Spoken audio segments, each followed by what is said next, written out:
All right, appreciate everybody coming out. Fantastic week. It's probably other than opening weekend, my favorite week of the year in college football, rivalry week.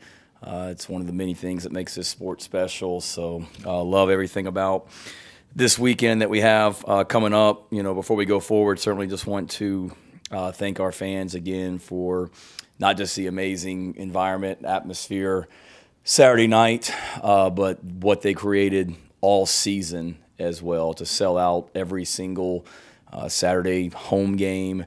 I watch a lot of, I shouldn't say a lot because I'm busy, but when I'm able to, I watch as much college football as I can, and I see a lot of empty seats in stadiums.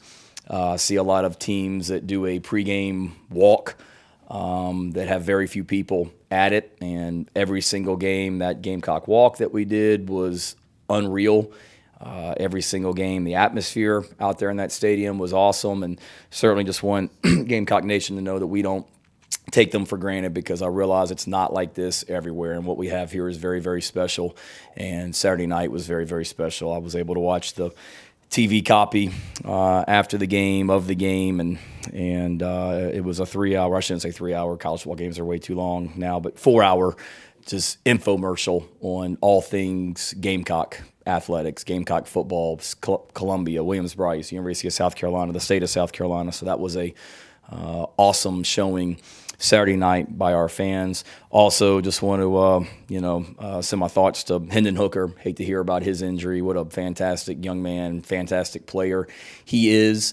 Got a chance to visit with him before the game a little bit, and certainly pulling for him, and know he'll be back better and stronger than ever, and his best football is still in front of him.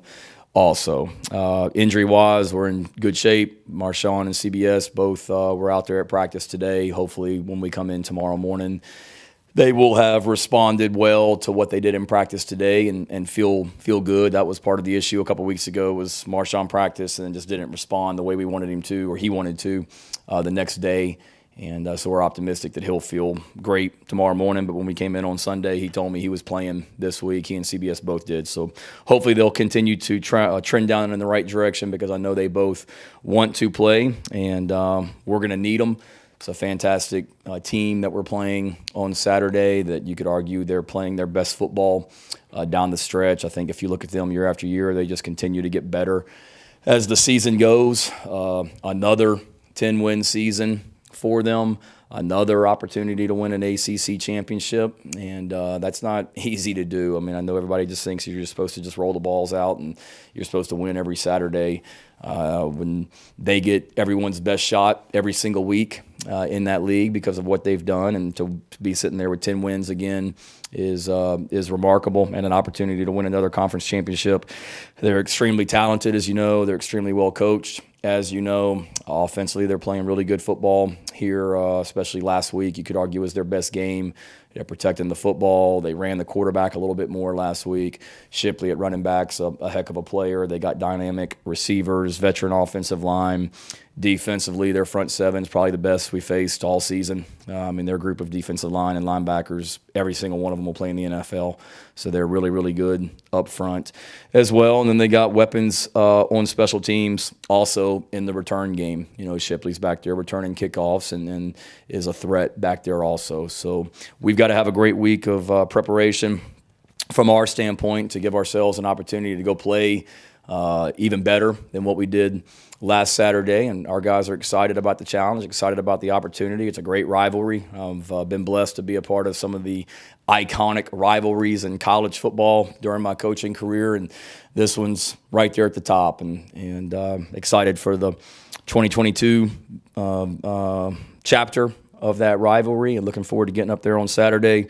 You know, it's a normal week for us. We practice in the mornings anyway, so we really don't have to get much out of our routine from a Thanksgiving standpoint. We practice today, we'll practice tomorrow, we'll practice Thursday morning. Usually on Thursdays we're done at 11:30 and off the field, and it'll be no different this week. So luckily we don't have to change our routine. It's the same routine, and then usually on Thursdays after practice, we don't see the guys again until Friday morning because we don't have anything with them in the afternoon, and this will be the same case. So they'll be able to, if they live close by, be able to get away and and go eat with their families. If not, some of them are coming over to coaches' homes and things like that, and then we'll be back over on Friday morning to start our normal game weekend routine. So, questions?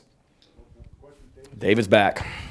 Welcome back, Dave. Appreciate it. You got it, man. Shane, not outside of coaching in it for 4 years, growing up in the state, being from Charleston, what are your first memories of the USC-Clemson rivalry? Any plays or games that stand out to you? No, certainly I always watched it before I even came back to South Carolina to coach, just from having ties in this state and following South Carolina and Clemson both growing up, and then you get into it when you come here as an assistant coach, and you realize how heated and passionate this rivalry is. I had some great moments when I was here as an assistant coach, had some not great moments as an assistant coach. Certainly had a not so great moment in my first one as a head coach, last year as well. But, the thing that stands out is just the passion, 365 days a year. Spencer and I were talking about this rivalry compared to like OU Texas and Bedlam and things like that. So I was trying to give him a little bit of a synopsis of this one as well. And there's been some great players, great coaches, great teams, and this is right up there at the top of all the ones that I've been a part of. Yeah, Coach. Obviously, Saturday was an explosive game, just offensively. Some of the players went here a second ago talking about, I guess, moving on to Clemson week. Just what are some ways, from your perspective, like what are some practical ways that you, I guess, tune out the noise from a 63-point outing and move that into, I guess, another week against a, top whatever team? Yeah, quit talking about it. Honestly, I mean, I love Justin King and what they do, but I told him no more Tennessee videos. Like, you're amazing and brilliant at what you do, but I told him after the game on Saturday night, get it all out Sunday, Monday, because once the players come back in here on Tuesday, it's full speed ahead on the next opponent.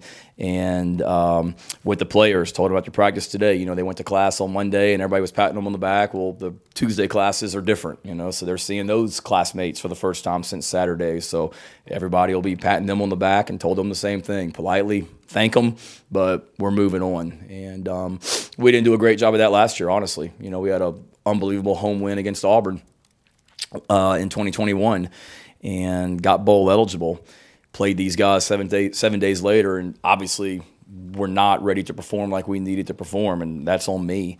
And our guys are excited. Our guys certainly are very confident, but we know, and I told them today, like, there's a lot of reasons we played as well as we did last Saturday, but it started with our preparation during the week. So for us to have a chance to perform well on Saturday up there, we're going to have to prepare well during the week also. And it's easier said than done, because I've told you guys before, we get 4 hours a day with them in here, and they're out there the other 20 hours hearing how great they are as well. And certainly we want to build on what we did last week, but it's just moving on, and what we did last Saturday becomes even more special and even bigger if we were fortunate enough to win on Saturday, Then we can talk back, and Justin can tweet out all kinds of videos from Saturday night and hopefully this Saturday as well. Just, we're on probation right now. No more Tennessee tweeting. Shane, I know you're a keen observer of college football. Do you see any similarities between Spencer and DJ Uiagalelei in terms of hype, adversity, and then bouncing back? Absolutely. Two guys that were very highly recruited, and rightfully so, coming out of high school. That kind of goes back, Gene, to what I've said before. When you're the head coach, offensive coordinator, quarterback, like, when things don't go well, you get the brunt of the criticism. And I think we all know when you sign up to be in those positions, that's part of it. But people criticize DJ, and all he's done is won 10 games. And I guess they had a bad night at Notre Dame, but if I'm not mistaken, they're averaging like 30-plus points a game. And they're one of the top 25 scoring offenses in the country right now, I think. So I'm sure he would tell you there's things that he can do better as well. But he's a guy, I don't know him, but just watching him on television and seeing interviews, he stays, very poised, doesn't get too high or too low. That is Spencer. He's got great confidence in his ability. That is Spencer. And they're both coming off really really good games, So Spencer's been fantastic. He was fantastic on the field Saturday night, but Spencer's been fantastic off the field since the day he got here. And I would imagine it's the same for DJ and the way that he is in their program also. Shane, you mentioned being aggressive on fourth downs after the game. I think you're on pace for your second best fourth down efficiency over the last 9 years. Really? And, yeah. What do we have to do to be the? Come on, Colin. Ooh, I got the spreadsheet right here. All right. So what's our percentage got to be? You got to increase it by 3%. Okay. All right. Goals. Yeah. All right. I guess when you decide whether or not to do that, what goes into making the decision to go for it on fourth down? Is it gut feel? Is it game plan? And is that something that might carry over to the Clemson game this week? Yeah, it's probably more it's game plan and gut feel. Analytics have become so big in college football. Now you watch a lot of college football games. In a lot of those games you'll see a guy standing next to the head coach with literally a binder, and he's walking down the sideline with him, honestly saying, the book says to go for it. The book says to punt. The book says to kick the field goal. The book says if you can get 2 yards here and it's 4th and 4 or less, go for it. And I'll certainly look at that. I mean, we subscribe to analytics, and I read a lot of their write-ups during the week and things like that. Just I love information, so I'm not knocking it. But for me, we don't go by the book necessarily, but it's more opponent, game plan, gut feel, to be honest with you. I told the team on Friday night last week, we're not going to punt 5 times on. I think I told you guys in the post-game press conference, we're not going to punt a lot on 4th and manageable tomorrow night. That was strategically something I felt we needed to do to keep their. You're not going to beat Tennessee punting to them 6 times. Your defense is going to be out there too many plays. So we went for a 4th and 1 in minus territory early in the game. That was one of those kind of decided before the game. I'm not punting the ball on 4th and 1 tomorrow night. And we decided that during the week. We had a 4th and 1 and kind of down there in plus territory. We had a false start or a legal snap. We got bumped back. We had a 4th and 6. We went for it. That's the ball that he threw to Juice. Just another one. Field goals aren't going to beat Tennessee. We need to score touchdowns, and if we got it in a manageable situation, let's go for it. But a lot of that, too, is on 3rd down telling Sat, hey, I'm thinking about, unless we lose yardage here, we're going to go for it on 4th down. So he knows to make, by his call. And then a lot of it, honestly, is just kind of gut feel, how the game's going. I think every game is different as well, but we always want to be aggressive and attack, I mean, I got criticized last year in 2021 against Kentucky for not kicking field goals and going for 4th downs, and that didn't work out. So it's one of those, if it works out, great. If it doesn't, you're criticized. But Tennessee game specifically, Colin, it was more just I thought the risk of going forward on 4th down outweighed the negative of not getting it. So sorry for the long, drawn-out answer. But moral of the story, gut feel, game plan. All right, probably could have said that 5 minutes ago and been on to the next one. I know you want to stop talking about it, but what have the last couple of days looked like for you? What, was it like having your dad and your mom there on Saturday night? And, have you been, getting bought drinks everywhere you go in the community? What has the response been like the last few days? The response has been fantastic. I'm not out in the community, unfortunately, during the season. I left late Saturday night, drove home, woke up early Sunday morning, drove to the office, left late Sunday night, drove home, came in Monday morning early, spent all day, drove home tonight. I will leave here and go to Backstreet's Grill tonight for Carolina Calls, but then I'll hop in the car and I'll drive right back over here at 6:30 to come back to work. So I wish I've been out in the community, but my wife told me she got a standing ovation at Pilates yesterday when she went to Pilates. I thought that was pretty cool, that they recognized her when she came in. My kids certainly had a great day at school on Monday, better than what they had probably last Monday. So it's been fantastic as well. So you're happy for, the people on the outside. And then just for me, I know how important Saturday night was to so many people, without a doubt, and they deserve it. That celebration, and it's been pretty cool. I mean, it took me 2 days, I feel like, to get through all the text messages that I had from people. congratulating me, but especially the ones that were lifelong Gamecock fans that talked about how much Saturday night meant to them for so many reasons. That was, pretty cool and very rewarding, but it's also one of those, you got to put the phone down and you got to get to work on Clemson pretty quickly as well, because it's week to week in this profession as well, and last Saturday was really good, but this Saturday is a new week also, but very special and very rewarding for sure. Shane, this is kind of related, but at the opposite end of the spectrum. Following your first Carolina Clemson game as head coach, is there an interaction with a fan, Carolina Clemson fan, in person, a social media that stands out to you, and one that captures the essence of what this rivalry is all about? Like my interactions with them since the game? Or it could be like in the days or the weeks after that game, recently after that game. No, not really. I mean, we immediately went out on the road recruiting, so we lost that game on Saturday last year, and on Monday I was in some high schools in Charleston, South Carolina, and certainly the people that work in the front office that wear orange were excited to see me, but for the wrong reasons for me as well. I mean, they were very certainly excited, about that. And then my point being, Rick, like you go into high schools and there's a bunch of Carolina people in there, there's a bunch of Clemson people in there, and to be able, I went into a high school in Charleston that Monday morning and spent the day down there, and you realize when you go in that high school, you got a lot of people that are sky high after what just happened on Saturday, and you got a lot of people that aren't sky high. So you really, it opens up your eyes how impactful this game is to so many people and what it means. So that really resonated with me. And then, probably just when you go to the Gamecock Club events and things like that during the springtime and summertime, you are reminded how important this game is to so many people also. Hey, Shane, sorry to ask you about Saturday night again. I'll be a part of the problem here. We're good.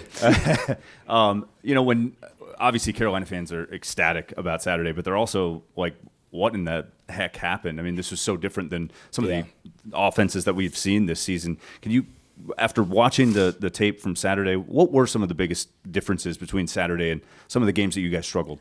I know it's simple, but we played really well. I mean, it wasn't like we just reinvented the offense and changed things. I mean, we certainly tweaked things. I would say that schematically, like the calls that we went into the game with, not just on offense, but defense also, was probably the smallest that it's been. And it wasn't like that much smaller. It wasn't like we went from saying, okay, we're going to have a game plan against Florida that's got 80 plays in it on offense, and we're only going to have 30 against Tennessee. It wasn't that. I mean, it was just really narrowing down what we were doing, really, making ourselves, the less you do, the more looks you can rep it against in practice and things like that. So I think that was critical. And then I think our guys Spencer played really, really, really, really well and made some just big-time throws.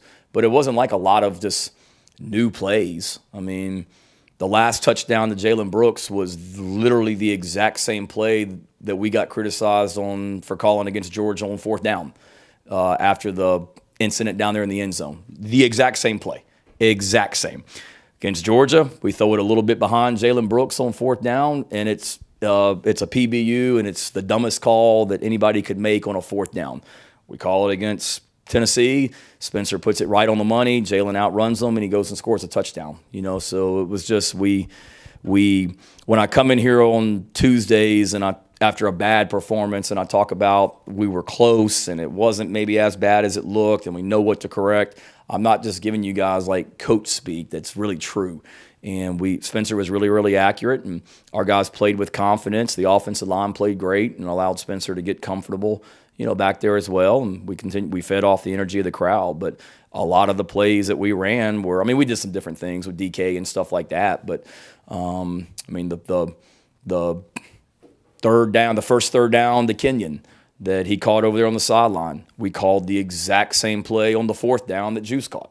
And third down before, he throws it to Kenyon. The fourth down, he throws it to Juice, And so it wasn't like we were just doing a bunch of new stuff. I mean, it's stuff that we did.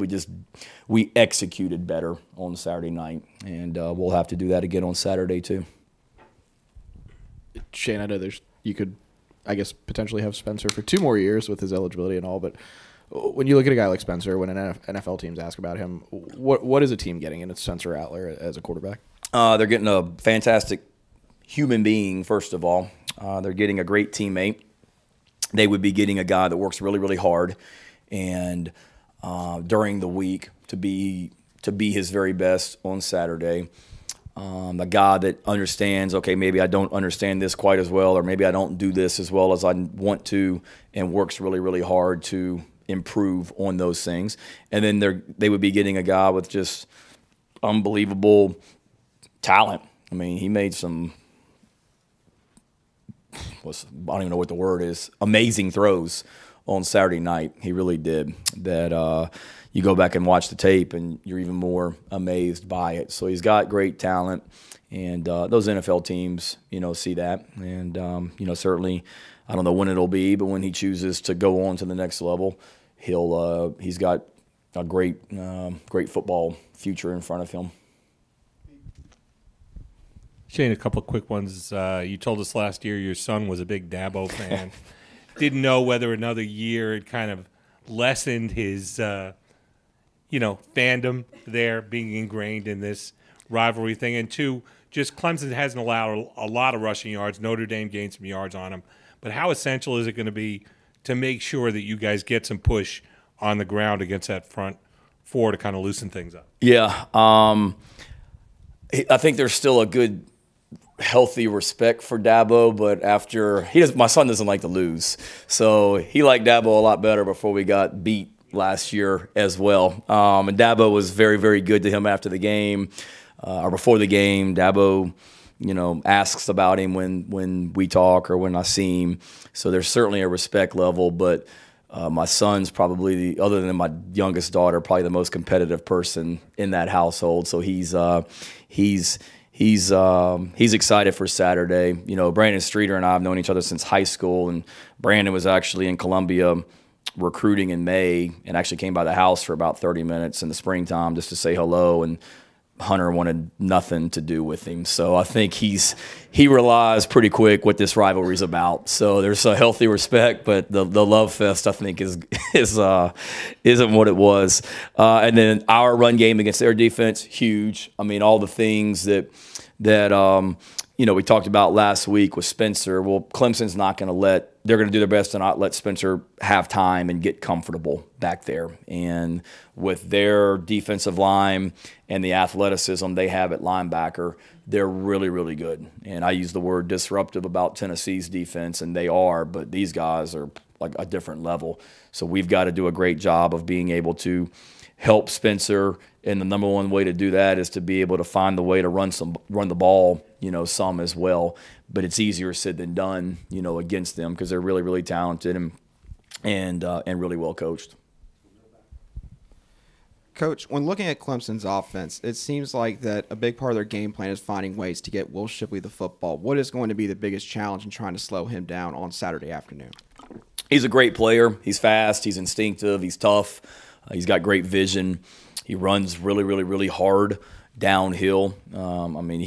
They hand him the ball, and there's no dancing around. I mean, he is downhill. So we've got to do a great job of stopping the run. It takes all 11. It's not just your defensive line and your linebacker. It takes everybody on defense to be able to do that.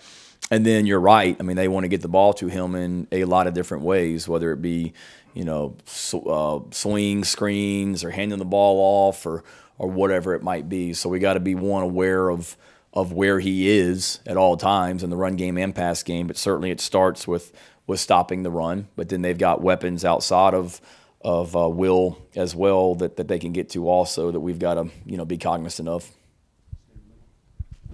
Do you have any favorite memories of coaching in Death Valley when you were here for your first stint? And then what kind of characteristics does this team need to have to play well in that environment? Favorite memory. So I was here 7, 8, 9, and 10. 8 was not a good one because that was the game we lost when Dabo got the job after the game. So happy for him, but that wasn't a good day for us. Certainly 2010. We went up there, and that was Antonio Allen returned an interception for a touchdown. We brought like our edge pressure, and I think he peeled with the back and intercepted it, took it back for a touchdown, made some plays on special teams, and that was a really cool night because we had already clinched. We knew we were going to play in the SEC championship the next week, and you still, even though you're going to Atlanta, you still want to beat your rival. So to be able to go up there that night and beat them in pretty good fashion was definitely a really, really good memory up there that night for sure. And what was the second part? Characteristics. To me, it's mental toughness for sure. I mean, I know it's going to be a rocking environment in there on Saturday afternoon, and we're going to have to handle it better than what we did last time on the road. Gene asked me that question Saturday night, and he's right. I mean, we laid an egg 2 weeks ago down in Gainesville, and we can't be that team Saturday. It's going to be a great environment, senior day for them. I mean, rivalry games are emotional already. You got two good teams going at it. They're trying to keep their playoff hopes alive. We're trying to get our 8th win. So there's a lot that both teams are playing for, and we've got to do a great job of being just mentally tough and making sure that we understand that, talking during the week and wanting it really, really bad and all that isn't going to get it done. Like preparing the right way during the week and then just going and playing well on Saturday night or Saturday afternoon will be huge. How similar are DJU and KJ Jefferson from earlier this season, and what kind of lessons can y'all take from that game, if any, since it's been so long? Yeah, I think very, very similar. I mean, certainly if you're Clemson with DJ's size at the quarterback position and his ability to run it and throw it. I mean, they ran him a bunch last week against Miami, so they want to run the quarterback, and then he's got arm talent as well. I mean, they'd be crazy to not study everything that Florida did to us 2 weeks ago, and they'd be crazy to not watch what Arkansas and KJ Jefferson did as well. And we've got to play a lot better. I mean, we did not perform well enough at all in those games, and we have to be better. We know that, and there's a lot of similarities. Big, athletic quarterbacks that can hurt you with their feet, but then also hurt you with their arm. Spencer was in here earlier, and we said that maybe there were things they could do better on offense, and he kind of joked that he just said that. But as a coach, when you score on 9 out of 10 drives, what do you look for, kind of looking back, trying to actually find a way to improve on that? How do you even go about it? Yeah, I mean, you dissect every single play, and on every single play there's something somebody could be better at. And, I go back to probably just technique and fundamentals, being an old tight ends coach. We on the 4th and 1 that we handed the ball to Jaheim early in the game. I see we don't take great footwork at the tight end position, and we get beat inside a little bit, and Jaheim just kind of was strong enough to run through the guy. Well, if we do that this week, Murphy and KJ Henry are going to hit us in the backfield, on that. So just being able to just dive in. It's nothing probably glaring when you play as well as we did, but to me it's more just the technique and the fundamental part of it as well. Not having, we had too many penalties. We did, and we had some pre-snap penalties for a couple illegal snaps that whatever happened there. We can't have that Saturday. Obviously, it's going to be really loud Saturdays. So we've got to be more efficient, and we've had we went from being through, we played 11 games through 9 games. I think we were like the 5th least penalized team in the SEC. And just in the last 2 games alone, we went from like 5th to near the bottom, and that's not like us. We're a disciplined football team. We need to clean up penalties, and a lot of those were offensive things as well, and just getting back to playing smart football, technique, fundamentals. Typically early December is heavy on recruiting, and you guys going out on the road, but I guess now you have the transfer portal window opening. How have you guys try to balance doing the typical recruiting stuff and maybe having to recruit a little bit with your own team and monitor who's coming into the portal? And all Yeah, it's it'll certainly. This is years unlike any other. One, because of the portal window opening up. I mean, it's already opened up for FCS schools, so you see guys from some of the FCS schools that are in the portal now because their window open. Ours opens up next week as well, and that adds a different element to it as well. Not to mention the recruiting calendar is a little bit different this year as well. Normally we would play this game on Saturday, and if I wanted to be in someone's home on a recruiting visit Sunday morning, I could be. Well, the calendar is different this year. We can't go out on the road until a week from Friday, so we'll play the game Saturday, and then we'll be here in the office Sunday, Monday, Tuesday, Wednesday, Thursday with our own team, having, conversations and getting ready for what's next and things like that, which is a little bit different also, so just kind of planning wise, how we want to set stuff up and what we'll be doing during that time.